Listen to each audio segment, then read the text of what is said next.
শেখ হাসিনা বলেছিলেন নিজেকে যে সবাইকে কেনা যায়, আওয়ামী লীগের লোকদেরকে, আওয়ামী লীগের লোকের সবকে কেনা যায়, কিন্তু শেখ হাসিনাকে কেনা যায় না। বাংলাদেশটা ছিল তার কাছে টাকার খনি। এই খনি থেকে টাকা উত্তোলন করবেন তিনি, তার পরিবারের লোকরা সেটা বিদেশে পাচার করবে। রাজনীতির মূল উদ্দেশ্যই তো হচ্ছে মানব সেবা। জিয়াউর রহমান স্বেচ্ছাশ্রমের ভিত্তিতে তিনি যুবকদেরকে, ছাত্রদেরকে খাল কাটার কর্মসূচিতে, গণশিক্ষার কর্মসূচিতে অংশগ্রহণ করে অত্যন্ত অল্প সময়ের মধ্যে একটি জাতিকে আত্মনির্ভরশীল জাতি হিসেবে প্রতিষ্ঠিত করেছে। একটি জাতিকে নিজস্ব মেরুদণ্ডের উপর দাঁড়াতে তিনি সক্ষম হয়েছেন। এই যে আওয়ামী লীগ, পতিত আওয়ামী লীগ সেদিন কত কথা বলেছে যে জিয়াউর রহমান খাল কেটে কুমির আনবে, এই কথা বলেছিল সেদিন আওয়ামী লীগের যারা নেতা ছিল। জেনেক্সে শিফট করো, লাইফকে লিফট করো। কিন্তু খাল কেটে কুমির নয়, খাল কেটে যে চাল উৎপাদন হয়েছে সেটা বিদেশে রপ্তানি করেছিলেন জিয়াউর রহমান।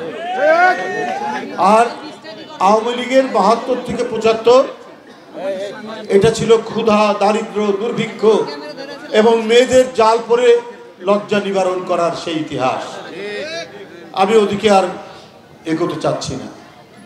আমি শুধু বলছি যে আপনারা এখন যে কীর্তিকলাপ আপনাদের ফাঁস হচ্ছে এবং ক্ষমতায় থাকা অবস্থায় আমরা বিভিন্নভাবে আমরা জানতে পারতাম, মানে মিথ্যাকে তো আর ঢেকে রাখা যায় না, এটা প্রকাশিত হবেই, এটা প্রকাশিত হয়। শেখ হাসিনা বলেছিলেন নিজেকে যে সবাইকে কেনা যায়, আওয়ামী লীগের লোকদেরকে, আওয়ামী লীগের লোকের সবকে কেনা যায়, কিন্তু শেখ হাসিনাকে কেনা যায় না বলেছিলেন, শেখ হাসিনা বলেছিলেন। এই ধরনের কত কথা বলেছেন যে আমরা মানুষকে গণতন্ত্র দিয়েছি, মানুষকে ভাত দিয়েছি, কিন্তু আপনি তো কত নিয়েছেন এইটা আপনি বলেননি। আপনার সময় মা তার সন্তান বিক্রি করেছে, আপনার সময় পরিবারে কি বলে পার্বত্য চট্টগ্রামে আমরা দেখেছি প্রকাশ্য বাজারে গিয়ে তার শিশু সন্তানকে বিক্রি করতে। আপনি মানুষকে ভাতের কথা বলেন? আপনার ভাত, আপনার গণতন্ত্র, এটা আপনার সংজ্ঞার মধ্যে পড়ে। আপনার গণতন্ত্র মানেই হচ্ছে ভোটাররা ভোট দিতে যাবে না, এইটা যারা বিশ্বাস করে তারা শেখ হাসিনার গণতন্ত্রে বিশ্বাস করে। দিনের ভোট রাত্রে হবে, মিডনাইট নির্বাচন, এটা হচ্ছে শেখ হাসিনার গণতন্ত্র। শেখ হাসিনার গণতন্ত্র হচ্ছে বিরোধী দলকে নির্বাচনের সময় সবকে জেলের মধ্যে ঢুকিয়ে রাখা। বিএনপির চেয়ারপারসন, মহাসচিব এবং সব সিনিয়র নেতৃবৃন্দকে জেলে পুরে রেখে উনি ৭ই জানুয়ারির নির্বাচন করেছেন। এটা হচ্ছে শেখ হাসিনার গণতন্ত্র।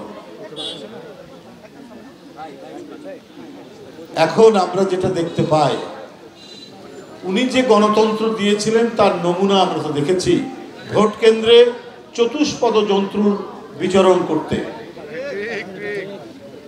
মানুষ বা ভোটাররা সেখানে যায়নি। তো এগুলো তিনি কেন করেছিলেন? এগুলো করেছেন, এই বাংলাদেশটা ছিল তার কাছে টাকার খনি। এই খনি থেকে টাকা উত্তোলন করবেন তিনি, তার পরিবারের লোকরা সেটা বিদেশে পাচার করবে, সুখে শান্তিতে থাকবে। আর তার যে ঘনিষ্ঠ ব্যবসায়ী আওয়ামী লীগের নেতৃবৃন্দ, তারা সেই পাচারকৃত টাকা দিয়ে তারা মালয়েশিয়ায়, তারা দুবাই, তারা কাতার, তারা কানাডা, তারা আমেরিকা, বিভিন্ন জায়গায় তারা বাড়ি কিনবেন, পরিবারদেরকে সেখানে রাখবেন। এইটা ছিল শেখ হাসিনার নীতি। এখন আমরা তার একটার পর একটা প্রমাণ আমরা দেখতে পাচ্ছি।